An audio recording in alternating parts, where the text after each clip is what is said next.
ನಿಲ್ಲದ Gulf ಯುದ್ಧ ಭಾರತಕ್ಕೆ gas ಕಂಟಕ. ತಂದೆ ಸಾವಿಗೆ ಸೇಡು ತೀರಿಸಿಕೊಳ್ಳುವವರೆಗೂ ಬಿಡೋದಿಲ್ಲ. ಸದ್ಯಕ್ಕೆ ಯುದ್ಧ ನಿಲ್ಲಲ್ಲ ಅಂತ ಹೇಳ್ತಾ ಇದ್ದಾರೆ ಇಲ್ಲಿ ಇರಾನ್ ಸುಪ್ರೀಂ ಲೀಡರ್ ಆಗಿರುವಂತಹ ಮುಸ್ತಫಾ. ದಿನದಿಂದ ದಿನಕ್ಕೆ ಜನರಲ್ಲಿ ಹೆಚ್ಚಾಗ್ತಾ ಇದೆ ಒಂದು ಕಡೆ ಗ್ಯಾಸ್ ಆತಂಕ. ಆದರೆ ಏನೋ ಯುದ್ಧ ಇನ್ನೇನು ನಿಂತೋಗ್ಬಿಡುತ್ತೆ, ಸಮರದ ಅಂತ್ಯ ಯಾವಾಗ ಆಗುತ್ತಪ್ಪ ಅಂತ ಕಾದು ಕುಳಿತಿದ್ದ ಜನ ಇನ್ನು ಮುಂದೆ ನಡೆಯೋದಿಲ್ಲ ಅಂತ ಭಾವಿಸಿದ್ರು. ಆದರೆ ಇಲ್ಲಿ ಪ್ರತೀಕಾರದ ದಾಹ ಮುಗಿಯುವಂಥ ಲಕ್ಷಣ ಕಾಣಿಸ್ತಾ ಇಲ್ಲ. ನೋಡಿ, ಸುಪ್ರೀಂ ಲೀಡರ್ ಈ ರೀತಿಯಾಗಿ ಹೇಳಿಕೆಯನ್ನು ಕೊಟ್ಟಿರೋದು. ಒಂದು ಕಡೆ ಗಲ್ಫ್ ರಾಷ್ಟ್ರಗಳಲ್ಲಿ ಯುದ್ಧದ ಕಾರ್ಮೋಡ, ಮಧ್ಯಪ್ರಾಚ್ಯದಲ್ಲಿ ಈಗ ಏನೂ ಕೂಡ ಸರಿ ಇಲ್ಲ ಅನ್ನುವಂಥ ಪರಿಸ್ಥಿತಿಯಲ್ಲೂ ಕೂಡ ಈಗ ಮುಂದೆಯೂ ಇಂಥದ್ದೇ ಪರಿಸ್ಥಿತಿ ಮತ್ತಷ್ಟು ಬಿಗಡಾಯಿಸುತ್ತಾ ಎನ್ನುವಂಥ ಪ್ರಶ್ನೆ ಎದುರಾಗಿದೆ. ಯಾಕಂತ ಹೇಳಿದ್ರೆ ತಂದೆ ಸಾವಿಗೆ ಸೇಡು ತೀರಿಸಿಕೊಳ್ಳುವವರೆಗೂ ಬಿಡೋದಿಲ್ಲ ಅಂತ ಹೇಳ್ತಾ ಇದ್ದಾರೆ ಇಲ್ಲಿ ಸುಪ್ರೀಂ ಲೀಡರ್ ಮುಸ್ತಫಾ.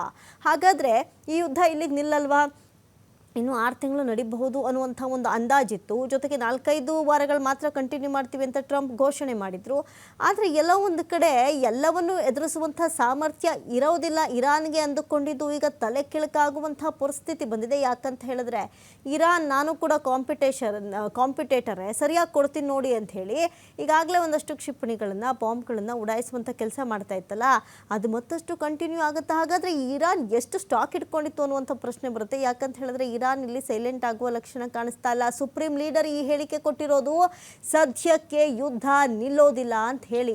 ತಮ್ಮ ತಂದೆ ಇದ್ದಾರಲ್ಲ, ಆಯತುಲ್ಲಾ ಖಮೇನಿ ಹತ್ಯೆ ಆಯ್ತಲ್ಲ, ಅದರ ಪ್ರತೀಕಾರವನ್ನು ತೀರಿಸ್ಕೊಳ್ದೆ ನಾನು ಸುಮ್ಮನಿರೋದಿಲ್ಲ ಅಂತ ಹೇಳ್ತಾ ಇದ್ದಾರೆ. ಒಂದಷ್ಟು ಹೇಳ್ತಾ ಇದ್ರು ಈಗ ನಡೆದಂಥ ಒಂದು ದಾಳಿಯಲ್ಲಿ ಮುಸ್ತಫಾಗೆ ಒಂದು ಸ್ವಲ್ಪ ಗಾಯಗಳಾಗಿದೆ ಅಂತ ಹೇಳಿ. ಆದರೆ ಈಗ ಮುಸ್ತಫಾ ನೋಡಿದ್ರೆ ಸೇಡು ತೀರಿಸ್ಕೊಳ್ಳುವಂಥ ಆಲೋಚನೆಯಲ್ಲಿದ್ದಾರೆ. ಇದೆಲ್ಲವನ್ನ ಗಮನಿಸ್ತಾ ಇದ್ರೆ ಒಂದು ಕಡೆ ಅಲ್ಲಿ ಯುದ್ಧ ನಿಲ್ಲಲ್ಲ ಅಂದರೆ ಅದರ ಎಫೆಕ್ಟ್, ಯುದ್ಧ ನಿಂತೋಗುತ್ತೆ ಅಂದ್ರೆ ಅದರ ಎಫೆಕ್ಟ್ ಇನ್ನೊಂದಷ್ಟು ದಿನ ಈ ಹಲವು ರಾಜ್ಯಗಳಲ್ಲಿ ಹಲವು ದೇಶಗಳಲ್ಲಿ ಮುಂದುವರಿತಾ ಇತ್ತು.